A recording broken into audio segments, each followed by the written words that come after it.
And now, it's time for another Dice Tower review with Tom Vasel.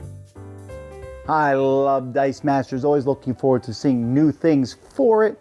And of course, I can usually gauge what's coming out soon based on what Marvel movie is coming out. The next Marvel movie is Doctor Strange, so a Doctor Strange set. However, what did surprise me is what I'm talking about today is the Doctor Strange Team Pack.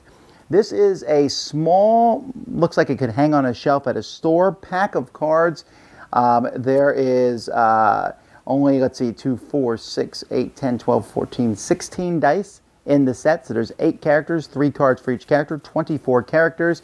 You know what you're getting. Well, if you watch this video, you'll definitely know what you're getting. In this, it's not random. The rest of it is a collectible dice game, with the exception of the Teenage Mutant Ninja Turtles. So this is kind of a new first for them. So if you really want Doctor Strange, you're definitely going to get him. It's almost like a starter pack, really, without the action cards. You know what? That really is what it is. It's a starter deck, but it doesn't have more basic action cards, which is fine, because we don't need more basic action cards anyway.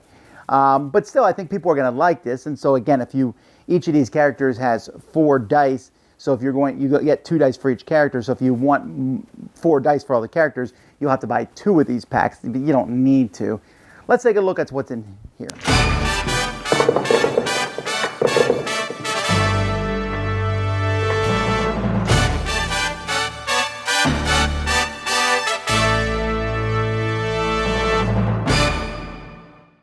So this is the dice that's included in the pack. There's 2 dice for each person. The dice are fine dice as normal.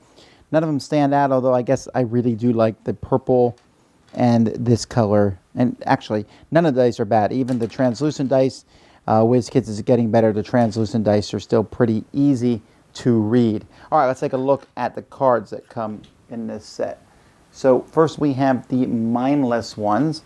The mindless ones, I actually really like these. This set is full of low-cost characters and high-cost characters. So the mindless ones, I'm not a big fan of these guys. They only cost 2 to throw them out, but they deal you damage when you throw them out. I can take or leave these. Swarm is neat, though. As far as I know, Swarm hasn't been in the Marvel Universe before. This is a D&D Dice Masters thing, but basically when you get these Swarm guys, if you get 1 out, you can draw and get more. So I like that idea, and I'll gladly pay the 1 extra for that, or regenerate. Either one of these 2 I would put in regenerate, which lets you re-roll them. But I think actually Wong is my favorite new character in the set. It doesn't hurt that I like Wong in the comic book series. He's an ally, which means he counts as a sidekick, which could be positive and or negative. This one, he's fast and does his damage first.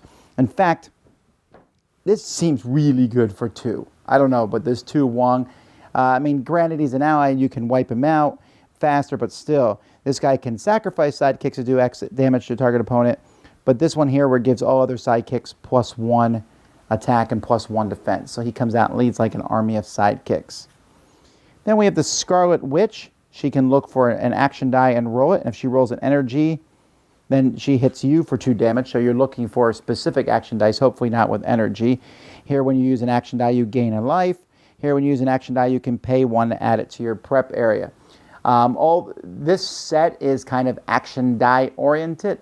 So the Scarlet Witch is a good example of that. And I really like, especially this one, I might be able to use an action die multiple times. The Eye of Agamotto, I think is how you pronounce this. We'll know soon when the movie comes out. Here, these work with basic action cards. You can make those cards cost more for your opponent. You can make it so that you get +1 attack when you use them, or when your opponent uses that, they'll take damage. They're interesting. I'm not sure they're worth the cost on them, but I like these. All right, to the expensive characters. Clea, here, when she's active, your other magic dice cost 1 less to field, which is interesting. You'll have to build a deck around it. Or here, when your opponent uses a global ability, you can do 3 to a non-magic user. That's very useful, especially since most dice in the game are not magic users. We have this Dormammu character. This one I think is very interesting. If your opponent has 3 or more active characters, they cannot use action dice. So they are actually really working hard to use action dice. This guy can stop them cold or hot or whatever he does. This guy, your opponents take 2 damage when they use an action die. And this guy, your opponents pay 1 more to purchase action dice.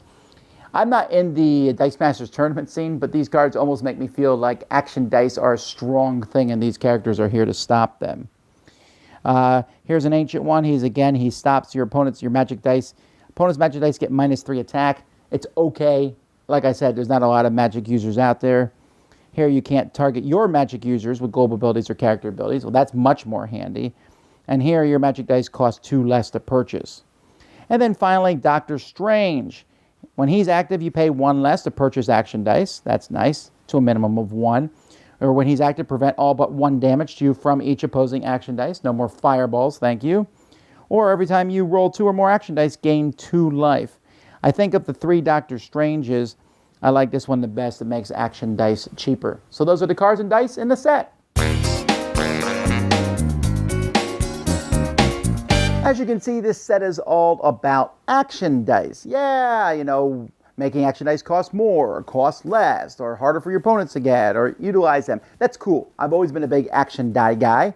I like using them in games. You only get to pick 2 of them, right? Your opponent picks the other 2, but I've always liked to pick ones I think are fun to use and entertaining, and I will often buy them in games. So this is a good set for me. I don't know how often I use some of these bigger, heavier point characters, but Wong, I'm going to use him a lot, I think. I like him he's really cool. I like the mindless ones too, but the Wong and the mindless ones are my 2 new favorite characters. I like cheap characters that do fun things, and these look like great additions to a deck. And if you like Doctor Strange and his comics at all, of course, you're going to enjoy this too.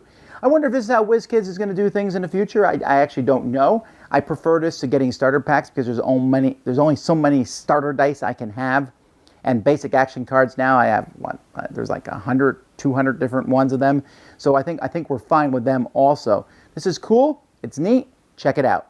Dice Tower Judgment into my collection.